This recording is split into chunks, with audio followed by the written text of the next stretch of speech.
Chapitre 9. Une autre porte s'ouvre. Sarah contourna l'arbre. Ludo la suivit en grimaçant à cause des morsures qu'il avait reçues.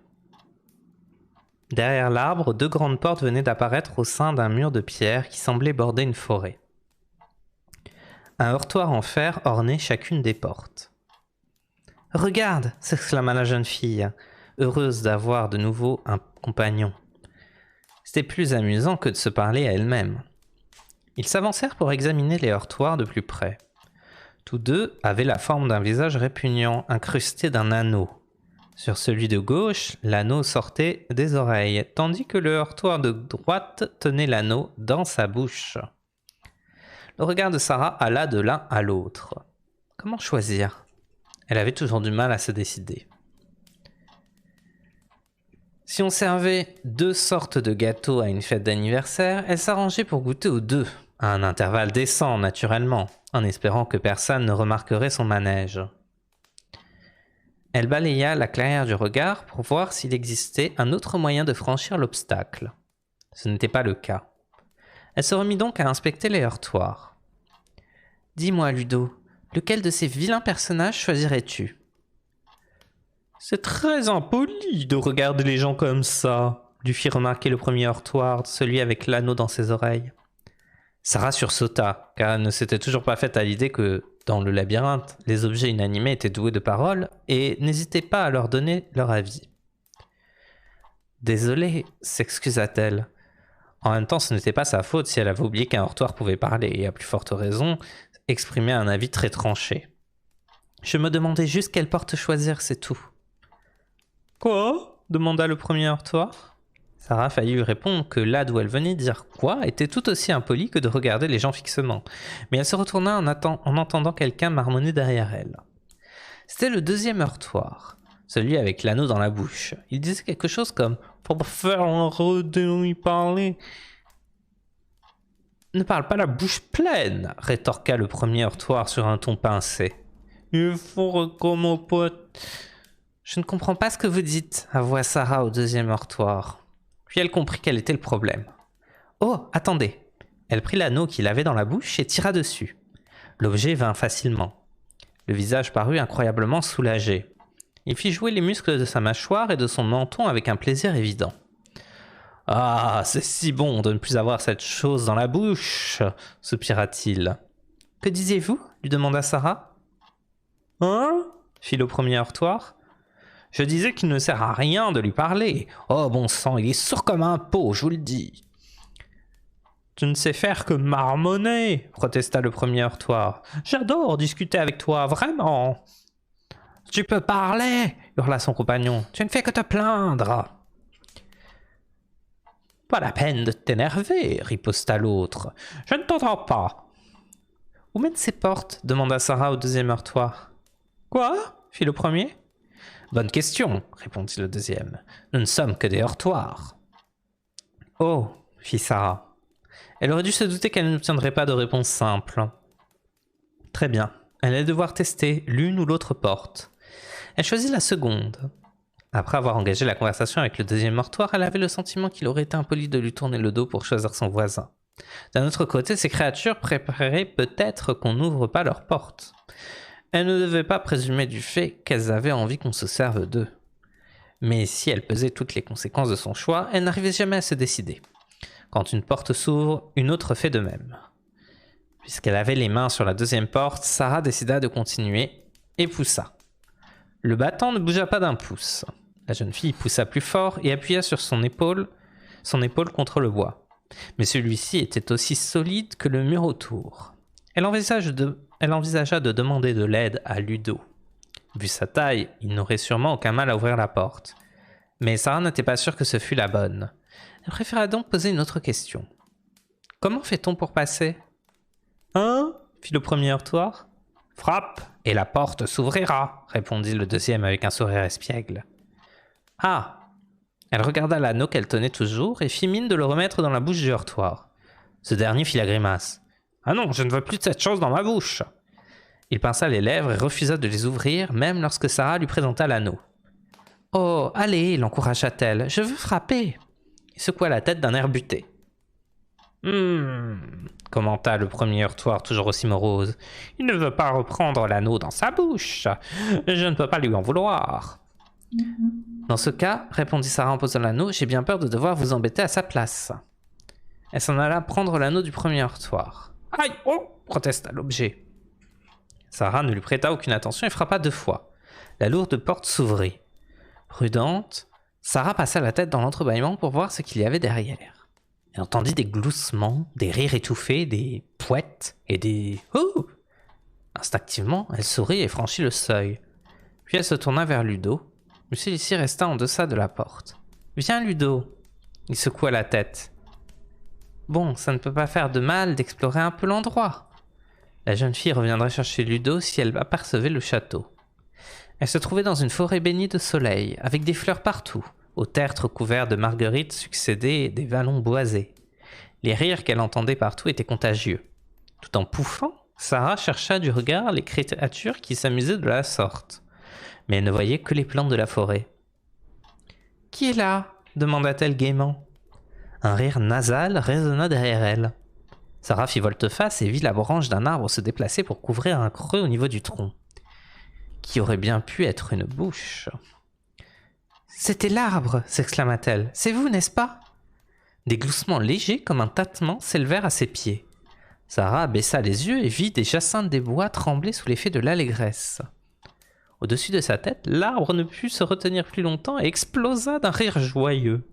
Aussitôt, Sarah se joignit à lui. Cette réaction déclencha l'hilarité de tout le monde. Une souche voisine laissa échapper un rire grave comme fait de craquements. Sur une branche, des oiseaux sautillaient en caquetant. Un autre arbre se balançait. Les fougères s'agitaient et les écureuils, les souris sortaient de leur tanière, les yeux remplis de larmes de joie. Sarah n'en pouvait plus de s'exclaffer de la sorte. « Qu'est-ce qui est si amusant ?» demanda-t-elle hors d'haleine. « Je ne sais pas » rugit l'arbre au-dessus d'elle. Toute la forêt tremblait jusqu'au moindre brin d'herbe. Sarah avait la tête qui tournait et s'assit. « Ah, je vous en prie, arrêtez !» dit-elle en se tenant les côtes. L'hilarité générale redoubla au point d'atteindre une stridence surexcitée. « Je n'ai jamais autant ri de ma vie !» réussit à dire Sarah en s'allongeant sur le dos. Des oiseaux tombèrent tête la première. Quand ils heurtèrent le sol, elle vit que leurs pupilles se réduisaient à des têtes d'épingle. D'autres créatures sortirent en hurlant entre les racines des arbres. Sarah réussit à s'asseoir, inquiète face à leurs gueules béantes et leurs yeux fous. « Oh, je vous en prie, je dois m'arrêter !» répéta-t-elle en s'exclafant toujours. « Elle n'arrive pas à s'arrêter !» rugit l'arbre, ce qui fit hurler de rire toute la forêt. Sarah se leva tant bien que mal. Son corps et sa bouche tremblaient de manière incontrôlable, mais elle avait les yeux hagards. « Assez !» chuchota-t-elle, « assez !» Elle repartit vers la porte en titubant et s'effondra non loin du seuil. Des cris surexcités saluèrent sa chute. La jeune fille leva la tête, Ludo se trouvait juste là au-delà de la porte. Elle tendit la main pour lui demander son aide. Visiblement mal à l'aise, il refusa de franchir le seuil, mais il tendit le bras vers elle et l'encouragea d'un signe de tête.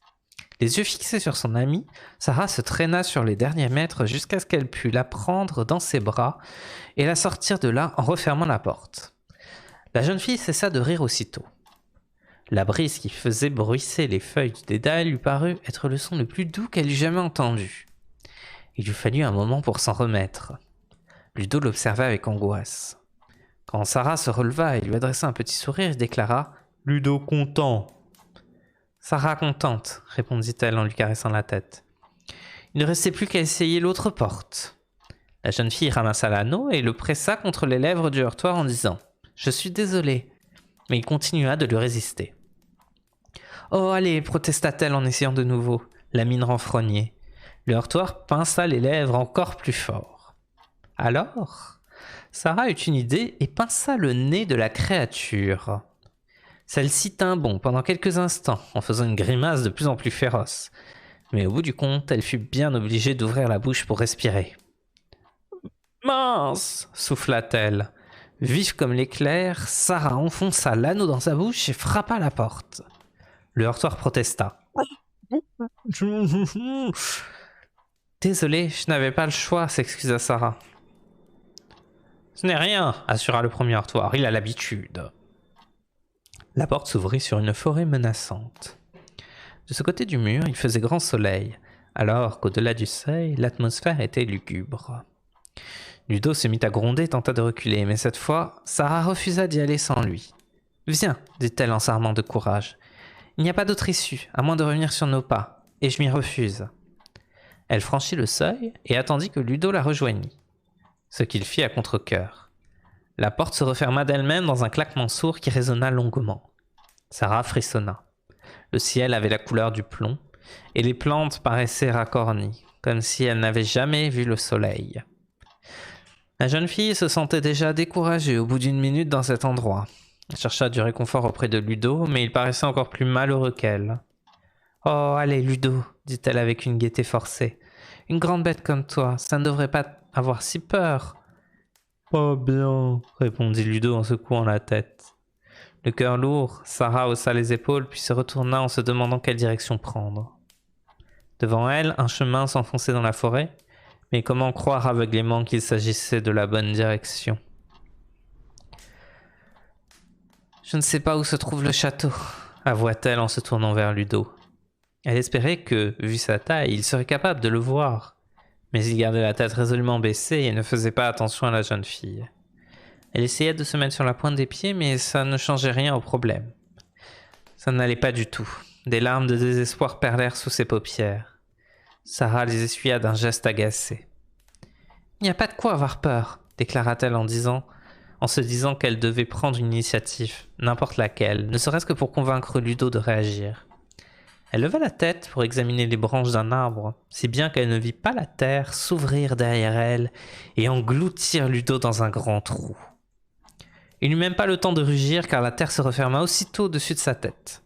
« Je pourrais peut-être grimper là-haut, » disait Sarah. « Alors je réussirai sûrement à voir comment se rendre au château. » Elle attrapa la branche la plus basse, mais celle-ci se cassa dans sa main, avec un craquement sec, comme de la porcelaine qui se brise. Sarah se rendit compte que l'arbre était mort au moment où il s'écroula, mais elle se retrouva avec un tas d'eau sous les yeux et non du bois mort. Ce qu'elle tenait à la main était également un os. Sarah le jeta en frissonnant. Un bruit sec résonnait autour d'elle. À sa grande consternation, la jeune fille se rendit compte que la forêt au grand complet était en train de s'effondrer, semblable à des squelettes de dinosaures. Les arbres heurtaient le sol l'un après l'autre, chacun entraînant son voisin dans sa chute comme des dominos, jusqu'à ce que le paysage tout entier ne fût plus qu'un tas d'ossements entremêlés. Sarah comprit que la destruction de ce délicat équilibre était de sa faute. Incapable de supporter cette idée, elle éclata en sanglots et se laissa tomber par terre. Elle ne faisait jamais rien de bien, c'était sans espoir. Elle pleura longuement, les mains sur le visage, puis elle releva la tête pour voir si Ludo pleurait. Lui aussi. « Ludo ?» Elle regarda tout autour d'elle. Il n'était plus là. Distraitement, elle examina les os pour voir s'il y avait de la fourrure rousse dessus. « Ludo !» Prise de panique, elle se précipita à l'endroit où ils s'étaient tenus tous les deux, mais ne vit aucune trace de lui. Au-dessus de sa tête, le ciel paraissait encore plus sombre et misérable. « Ludo !» hurla-t-elle en se sentant désespérément seule dans ce paysage jonché d'ossements. « Où es-tu? Que se passe-t-il » Elle se mit à courir pour s'échapper, se retrouver ailleurs, n'importe où. Si elle restait là, elle-même se trouverait sûrement réduite à un tas d'eau. Elle s'enfonça dans une autre partie de la forêt tout aussi sinistre. D'immenses racines noueuses s'étiraient en travers du chemin. Les arbres possédaient des troncs comme des poings serrés. Des branches et des feuilles mortes recouvraient le sol. Ici et là, d'étroites trouées entre les arbres offraient un passage, mais Sarah se retrouva avec des toiles d'araignée plein le visage chaque fois qu'elle en franchissait une. Des essaims de phalènes noires s'élevaient des amas de fougères pour l'agresser. « Que se passe-t-il » répéta la jeune fille en gémissant. La forêt devenait de plus en plus sombre à mesure qu'elle s'y enfonçait.